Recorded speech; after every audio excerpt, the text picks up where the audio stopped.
NYAR was created over 30 years ago when the superintendent of Savannah-Chatham schools, several community leaders, faculty members from Georgia Southern got together to really find a way to bring professionals together to meet the needs of youth in the communities. And since then, it's just had an amazing and robust impact on the community and educators from around the country. So we wanted to bring a group of professionals together who serve youth and give them a space to professionally develop their craft and share stories with each other. It's more than just schools.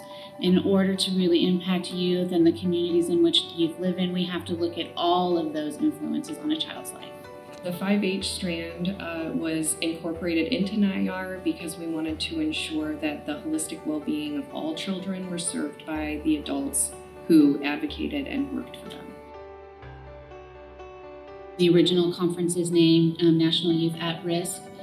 We have been in conversation as professionals, as faculty members at Georgia Southern for a long time about the deficit label of the at-risk portion of our conference, a National Youth at Risk. While having conversations with students and youth who we do serve through the conference, we came to find out that they took issue with the at-risk title.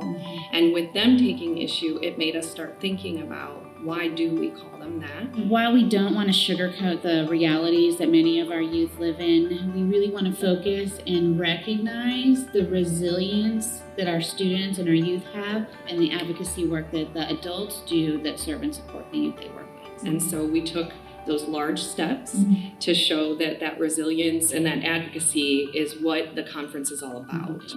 We are not out there to fix the youth. We're there to advocate and support those youth, that many of whom are doing amazing things in their communities. The change in the name also is connected to a vision that we have to take the conference proceeds and the wonderful research we collect at the conference and bring it out into the communities and make sure that those adults who serve those youth are not only supported for 3 days in Savannah, but 365 days of the year.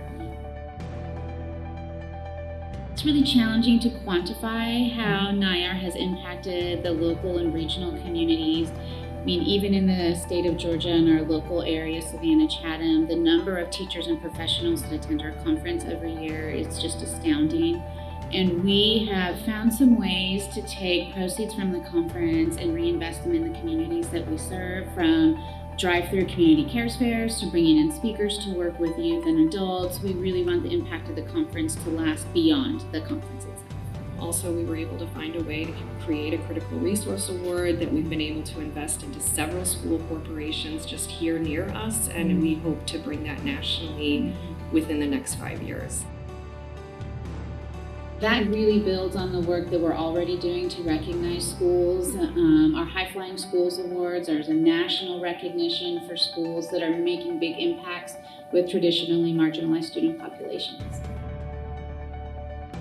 We've just decided to launch a new sort of award where students will be able to submit their artwork about their resilience and their advocacy for themselves, and we're calling that NYART. I can't wait to see this year's winners and all of the submissions that are sure to come in. Absolutely. I still remember my first NYAR conference. It was such a dramatically different experience than the traditional professional conferences that I had attended.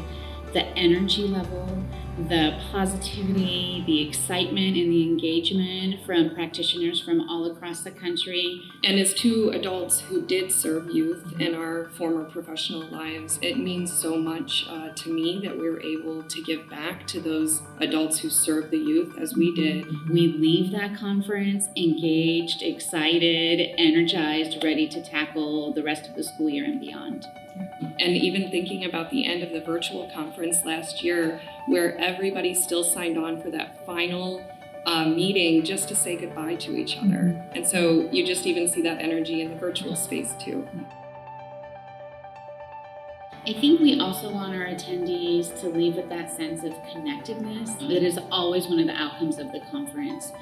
From the hugs and the cheers and the smiles and that engaged collaborative spirit, we are all part of a community that is out serving and advocating for youth. And I want them to leave knowing they are part of something and not operating in their individual silos. And even if that connectedness still looks like we're under masks and we're not hugging, but we're fist bumping, we are still together sharing in that feeling of being together after having entered 3 days before, feeling separated.